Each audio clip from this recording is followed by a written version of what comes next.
आज हम बात कर रहे हैं जापान के एक ऐसे कदम की जो पूरी दुनिया के बाजारों में भूचाल ला सकता है। ये $1 ट्रिलियन का सवाल है जिसका असर हम सब पर पड़ सकता है।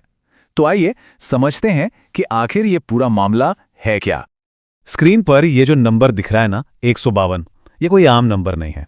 आज की हमारी पूरी कहानी का केंद्र यही है। मतलब एक अमेरिकी डॉलर खरीदने के लिए आज 152 जापानी येन देने पड़ रहे हैं और यहीं से सारा तनाव शुरू होता है। तो ये 152 का आंकड़ा आखिर हमें बताता क्या है? ये सीधा सीधा ये बता रहा है कि जापान पर जबरदस्त आर्थिक दबाव है। चलिए समझते हैं कि आखिर येन अपने इतने कमजोर दौर से क्यों गुजर रहा है। इसका मतलब बहुत साफ है, जापान के लिए डॉलर बहुत बहुत ज्यादा महंगा हो गया है। और देखिए, जब पानी सिर से ऊपर जाने लगता है ना, तो देश में कुछ बड़ा सोचते हैं, कुछ बड़ा करने की ठान लेते हैं। अच्छा, एक बात और, डॉलर की ये जो मजबूती है ना, ये सिर्फ येन के खिलाफ नहीं है। जैसा कि हम देख सकते हैं, भारतीय रुपए के मुकाबले भी डॉलर काफी मजबूत है। ये एक ग्लोबल ट्रेंड है। लेकिन जापान की कहानी में एक बहुत ही अनोखा ट्विस्ट है और आज हमारा पूरा फोकस उसी पर है। तो अब आते हैं कहानी के सबसे जरूरी हिस्से पर। अपने गिरते हुए येन को बचाने के लिए जापान आखिर क्या करने की सोच रहा है?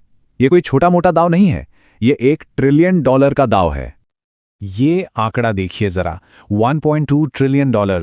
जी हां, 1200 अरब डॉलर। इतना पैसा जापान ने अमेरिका को उधार दे रखा है, मतलब अमेरिकी कर्ज में लगा रखा है। इससे अंदाजा लगाया जा सकता है कि जापान के हाथों में कितनी बड़ी पावर है। अब सवाल ये है कि ये यूएस ट्रेजरी बिल्स हैं क्या भला? देखिए, सीधे शब्दों में ये अमेरिकी सरकार का उधार है, एक तरह का बॉन्ड जिसे दुनिया में सबसे सेफ इन्वेस्टमेंट माना जाता है। और जापान के पास ये भर भर के पड़े हैं और अब वो इन्हें बेचने की सोच रहा है। अब कहानी में एक और दिलचस्प मोड़ आता है। एक तरफ जहां दुनिया भर के देश अपनी ब्याज दरें कम कर रहे हैं, वहीं जापान ने ठीक उल्टा किया है। उसने अपनी दरें बढ़ा दी हैं। अब देखिए, ये कदम अपनी ही इकोनॉमी के लिए अच्छा नहीं माना जाता, क्योंकि इससे लोन वगैरह सब महंगे हो जाते हैं। लेकिन ग्लोबल चेस के इस गेम में ये जापान की एक बहुत ही सोची समझी चाल है। तो अब उस बड़े सवाल पर आते हैं।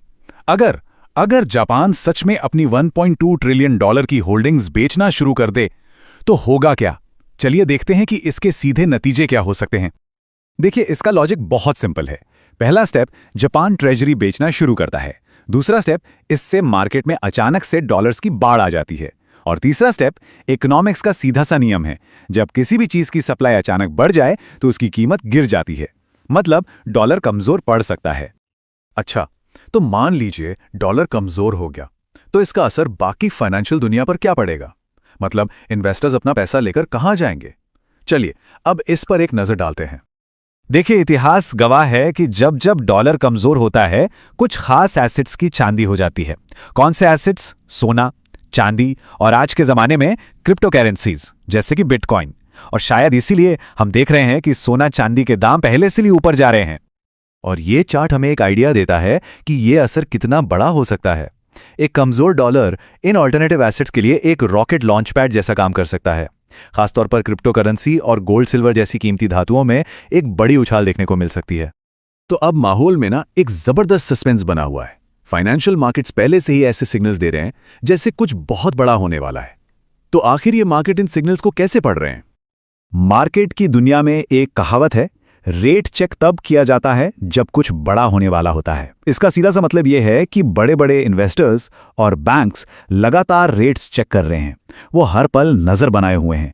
ये एक साफ सिग्नल है कि वो किसी बड़ी घटना के लिए खुद को तैयार कर रहे हैं।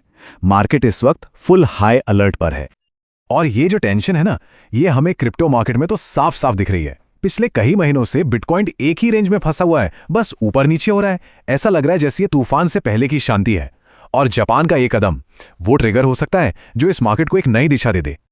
तो आखिर में हम घूम फिर कर उसी $1 ट्रिलियन सवाल पर वापस आ जाते हैं। क्या जापान सच में अपने यूएस ट्रेजरी बेचेगा? इस सवाल का जवाब सिर्फ जापान का नहीं, बल्कि पूरी दुनिया की अर्थव्यवस्था का भविष्य तय करेगा। इसलिए इस डेवलपमेंट पर नजर बनाए रखना बहुत बहुत जरूरी है।